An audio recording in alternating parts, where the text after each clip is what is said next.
Hi hello ಎಲ್ರಿಗೂ ನಮಸ್ಕಾರ. Welcome back to my YouTube channel.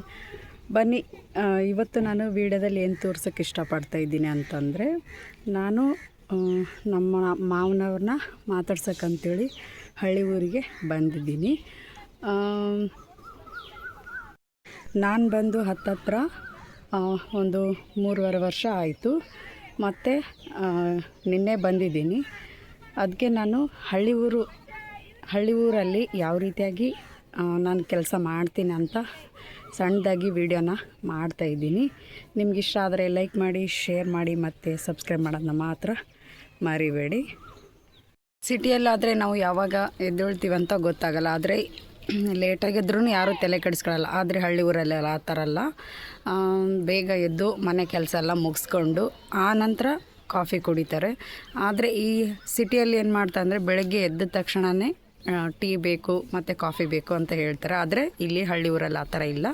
ಅದಕ್ಕೆ ನಾನು ಸಣ್ಣದಾಗಿ ವಿಡಿಯೋನ ಮಾಡಿದ್ದೀನಿ. ನಿಮಗೆ ಬೆಳಗ್ಗೆಯಿಂದ ಏನೆಲ್ಲ ಕೆಲಸ ಮಾಡಿದ್ದೀನಿ ಅಂತ ನಿಮಗೆ ಹೇಳೋಕ್ಕೆ ಇಷ್ಟಪಡ್ತೀನಿ. ಫಸ್ಟ್ ನಾನು ಫ್ರೆಶ್ ಅಪ್ ಆಗಿ ನಂತರ ಕಸ ಗುಡಿಸಿ ಆದಮೇಲೆ ಹಳ್ಳಿ ಊರಲ್ಲಿ ಒಲೆಗಳಿರುತ್ತಲ್ವ, ಒಲೆಗಳನ್ನೆಲ್ಲ ತೊಳೆದು ನೀರೊಲೆಗೆ ಬೆಂಕಿ ಹಾಕಿ ಆನಂತರ ನೀರು ಕಾಯ್ಸೋಕ್ಕಿಟ್ಟೆ.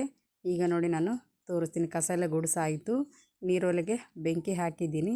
ಒಲೆ ಎಲ್ಲ ನೀಟಾಗಿ ಚೆನ್ನಾಗಿ ತೊಳೆದು, ಹಳ್ಳಿ ಊರಲ್ಲಿ ಏನು ಮಾಡ್ತಾರಂದರೆ ನೀರೊಲೆಗೆ ಬೆಂಕಿ ಹಾಕ್ತಾರೆ. ನಾನು ಕೂಡ ಅದೇ ರೀತಿಯಾಗಿ ಬೆಳಗ್ಗೆ ಬೇಗ ಎದ್ದು ನೀರೊಲೆಗೆ ಬೆಂಕಿ ಹಾಕಿ ನೀರನ್ನ ಕಾಯ್ಸೋಕ್ಕಿಟ್ಟಿದ್ದೀನಿ. ಇದಾದಮೇಲೆ ನೆಕ್ಸ್ಟು ಪಾತ್ರೆನ ತೊಳ್ಕೊಂಡು ಬಂದೆ. ನಾನು ಹಳ್ಳಿ ಜೀವನನೇ ಎಷ್ಟು ಸುಂದರ ಅಲ್ವಾ, ನಿಜವಾಗ್ಲೂ ನನಗೆ ತುಂಬ ಅಂದರೆ ತುಂಬಾ ಇಷ್ಟ.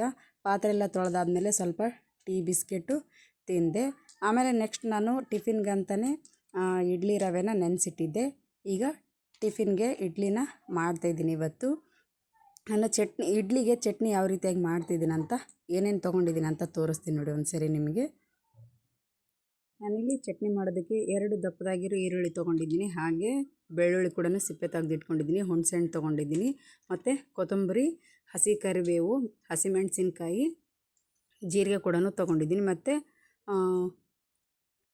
ಹಸಿ ಕೊಬ್ಬರಿ, ಪುಟಾಣಿ, ಶೇಂಗಾನು ತೊಗೊಂಡಿದ್ದೀನಿ. ಈಗ ನಾನು ಯಾವ ರೀತಿಯಾಗಿ ಮಾಡ್ತೀನಿ ಇಡ್ಲಿಗೆ ಚಟ್ನಿ ಅಂತ ನೋಡ್ಕೊಳ್ಳಿ. ನಾನು ಚಟ್ನಿನ ಹುರಿದೇ ಮಾಡೋದು. ಈಗ ನಾನು ಫಸ್ಟು ಏನು ಮಾಡ್ತಾಯಿದ್ದೀನಿ ಅಂದರೆ, ಶೇಂಗಾ ಬೀಜನ ಹಾಕಿ ಹುರ್ಕೊಂಡಿದ್ದೀನಿ. ಕೆಂಪಗಾಗೋವರೆಗೂ ಹುರ್ಕೋಬೇಕು. ಹುರ್ಕೊಂಡಾದಮೇಲೆ ಬಟ್ಲಲ್ಲಿ ತಕ್ಕೊಂಡಿದ್ದೀನಿ. ಈಗ ಹಸಿರು ಮೆಣಸಿನ್ಕಾಯಿ ಮತ್ತು ಸಿಪ್ಪೆ ತೆಗ್ದಿರೋ ಬೆಳ್ಳುಳ್ಳಿ ಮತ್ತು ಈರುಳ್ಳಿನ ಹಾಕಿ ಒಂದೇ ಸರಿನೇ ಫ್ರೈ ಮಾಡ್ಕೋಬೇಕಂದ್ರೆ ಸ್ವಲ್ಪ ಚೆನ್ನಾಗಿ ಕೆಂಪಗಾಗೋವರೆಗೂ ಫ್ರೈ ಮಾಡ್ಕೋಬೇಕು. ನಾವು ಪಡ್ಡಿಗೆ ಮತ್ತು ಇಡ್ಲಿಗೆ, ದೋಸೆಗೆ ಎಲ್ಲನೂ ಇದೇ ರೀತಿಯಾಗಿ ಚಟ್ನಿನ ಮಾಡೋದು. ಹಸಿಯಾಗಿ ಯಾವುದು ಮಾಡ್ಕೊಂಡು ತಿನ್ನಲ್ಲ. ಮೊದಲಿಂದನೂ ಅಷ್ಟೇ ಇದೇ ರೀತಿಯಾಗಿ ಹುರ್ಕೊಂಡು ಚಟ್ನಿನ ನೀಟಾಗಿ ಹುರಿದು ಮಿಕ್ಸಿಗೆ ಹಾಕ್ಕೊಂಡು ಆಮೇಲೆ ಒಗ್ಗರಣೆನ ಕೊಡ್ತೀವಿ. ನೀವು ಕೂಡ ಇದೇ ರೀತಿಯಾಗಿ ಒಂದ್ಸರಿ ಟ್ರೈ ಮಾಡಿ ನೋಡಿ. ತುಂಬ ಅಂದರೆ ತುಂಬಾ ಚೆನ್ನಾಗಿರುತ್ತೆ ಈ ಚಟ್ನಿ. ನೋಡಿ, ಹುಣಸೆಹಣ್ಣು ಕೂಡ ಹಾಕಿದ್ದೀನಿ. ಎಲ್ಲನೂ ಒಂದ್ಸರಿ ಚೆನ್ನಾಗಿ ಹುರ್ಕೊಳ್ಳಿ. ಕೆಂಪಗಾಗೋವರೆಗೂ ಹುರ್ಕೋಬೇಕು. ನೋಡಿ ನಾನು ಯಾವ ರೀತಿಯಾಗಿ ಹುರ್ಕೋತೀನಿ ಅಂತ ನಿಮಗೆ ತೋರಿಸ್ತೀನಿ. ಆ ರೀತಿಯಾಗಿ ಹುರ್ಕೊಳ್ಳಿ. ಹಳ್ಳಿಯಲ್ಲಿ ಏನಾದರೂ ಮಾಡಬೇಕು ಅಂತ ಆದರೆ ಯಾರೂ ಹಳ್ಳಿ ಜೀವನ ಇಷ್ಟಪಡಲ್ಲ. ನನಗಂತೂ ಸಿಟಿಯಲ್ಲಿರೋದಕ್ಕೆ ಇಷ್ಟ ಇಲ್ಲ. ಅದಕ್ಕೋಸ್ಕರ ನಾನು ಹಳ್ಳಿಯಲ್ಲಿರೋದಕ್ಕೆ ಇಷ್ಟಪಡ್ತೀನಿ. ಹತ್ತತ್ರ 3.5 ವರ್ಷ ಆಯಿತು ನಾನು ಇಲ್ಲಿಗೆ ಬಂದು. ತುಂಬ ಅಂದರೆ ತುಂಬಾ ಖುಷಿ ಆಗ್ತಿದೆ ಈ ರೀತಿ ಕ್ಲೈಮೇಟ್ ಇರೋದ್ರಿಂದ. ಹಾಗೆ ಹಳ್ಳಿಯಲ್ಲಿ ಜಾಸ್ತಿ ಬಿಸಿಲೇನೂ ಇರಲ್ಲ. ಅದಕ್ಕೋಸ್ಕರ ಬರೋದಕ್ಕೆ ಇಷ್ಟಪಟ್ಟೆ ನಾನು. ಈಗ ನಾನು ಮಿಕ್ಕಿರೋದು ಕೊತ್ತಂಬರಿ ಸೊಪ್ಪು ಮತ್ತು ಹಸಿ ಕರಿಬೇವನ್ನ ಹಾಕ್ಕೋತಿದ್ದೀನಿ. ಹಾಗೆ ಜೀರಿಗೆ ತೊಗೊಂಡಿದ್ದೀನಲ್ವ, ಅದನ್ನು ಕೂಡ ಹಾಕ್ಕೋತಿದ್ದೀನಿ. ಈ ರೀತಿಯಾಗಿ ಚಟ್ನಿ ರೆಸಿಪಿ ಮಾಡಿ ನೋಡಿ ಮನೆಯಲ್ಲಿ. ತುಂಬ ಅಂದರೆ ತುಂಬಾ ಚೆನ್ನಾಗಿರುತ್ತೆ. ಇಡ್ಲಿ ಜೊತೆ ಅಂತೂ ಇನ್ನೂ ಚೆನ್ನಾಗಿರುತ್ತೆ. ಹಸಿಯಾಗಿ ತಿನ್ನೋದಕ್ಕಿಂತ ಈ ರೀತಿಯಾಗಿ ಹೆಲ್ದಿಯಾಗಿರೋ ಫುಡ್ನ ನಾವು ತಿಂದರೆ ತುಂಬಾ ಆರೋಗ್ಯಕ್ಕೆ ಒಳ್ಳೆಯದು. ನಾನು ಯಾವ ರೀತಿಯಾಗಿ ಹುರಿತಾಯಿದ್ದೀನಿ ಅಂತ ನೋಡ್ಕೊಳ್ಳಿ. ನೀವು ಕೂಡ ಇದೇ ರೀತಿಯಾಗಿ ಹುರಿದಿಟ್ಕೊಳ್ಳಿ ಚಟ್ನಿ ಮಾಡೋದಕ್ಕೆ. ನೀವು ರಾತ್ರಿ ಟೈಮಲ್ಲಿ ಈ ರೀತಿಯಾಗಿ ಹುರ್ಕೊಂಡು ಬೆಳಗ್ಗೆ ಚಟ್ನಿ ಮಾಡ್ಕೊತೀವಿ ಅಂದ್ರೂ ಚೆನ್ನಾಗಿರುತ್ತೆ, ಏನೂ ಆಗಲ್ಲ. ಈ ಚಟ್ನಿ ರೆಸಿಪಿ ನಿಮ್ಗೆ ಇಷ್ಟ ಆಯ್ತಂದರೆ ಲೈಕ್ ಮಾಡಿ, ಶೇರ್ ಮಾಡಿ ಮತ್ತು ನನ್ನ ಚಾನಲ್ಗೆ ಸಬ್ಸ್ಕ್ರೈಬ್ ಆಗಿ. ಈಗ ನಾನು ಎಲ್ಲನೂ ಚೆನ್ನಾಗಿ ಹುರ್ಕೊಂಡಾದಮೇಲೆ ಎಣ್ಣೆನ 2 ಸ್ಪೂನು ಎಣ್ಣೆನ ಹಾಕೋತಾ ಇದ್ದೀನಿ. ಹಾಕ್ಕೊಂಡಾದ್ಮೇಲೆ ಮತ್ತೊಂದು ಸಾರಿ ಚೆನ್ನಾಗಿ ಹುರ್ಕೋಬೇಕು ನೋಡಿ. ಇವತ್ತು ನಾನು ಮಾಡೋ ಈ ಹಳ್ಳಿ ವಿಡಿಯೋನ ನೀವು ಇಷ್ಟಪಡ್ತೀರಾ ಅಂತ ಅಂದ್ಕೊಂಡಿದ್ದೀನಿ.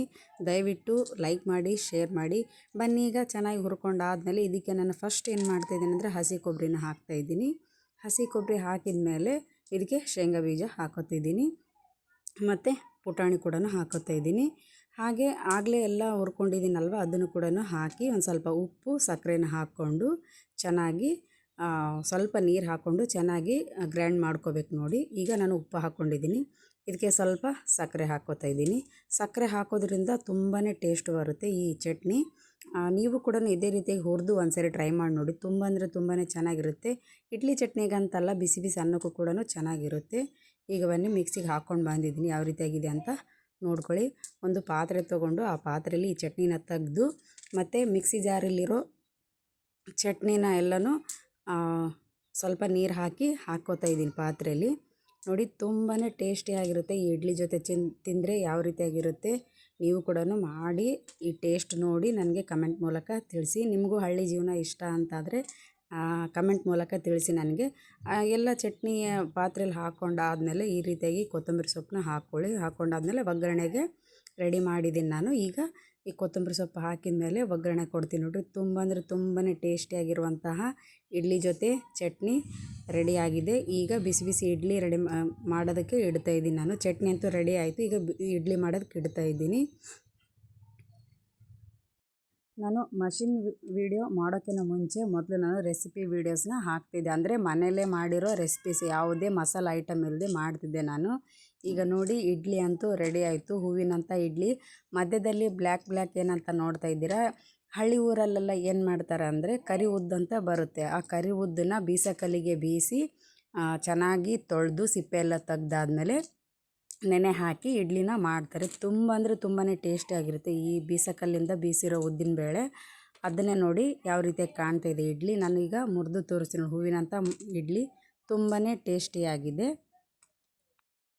ಇವತ್ತು ನಾನು ಹಳ್ಳಿ ಊರಲ್ಲಿ ಮಾಡಿರೋ ರೆಸಿಪಿ ಅಂದರೆ ಇಡ್ಲಿ ಚಟ್ನಿ ಮಾಡಿರೋ ರೆಸಿಪಿ ನಿಮ್ಗೆ ಇಷ್ಟ ಆಯಿತು ಅಂದರೆ ಲೈಕ್ ಮಾಡಿ, ಶೇರ್ ಮಾಡಿ ಮತ್ತು ಸಬ್ಸ್ಕ್ರೈಬ್ ಮಾಡೋದನ್ನ ಮಾತ್ರ ಮರಿಬೇಡಿ. ಈ ಹಳ್ಳಿ ಊರು ಯಾರಿಗೆಲ್ಲ ಇಷ್ಟ ಅಂತ ನನಗೆ ಕಮೆಂಟ್ ಮೂಲಕ ತಿಳಿಸಿ. ಈ ವಿಡಿಯೋ ನೋಡಿದ್ದಕ್ಕೆ ಎಲ್ಲರಿಗೂ ಧನ್ಯವಾದಗಳು.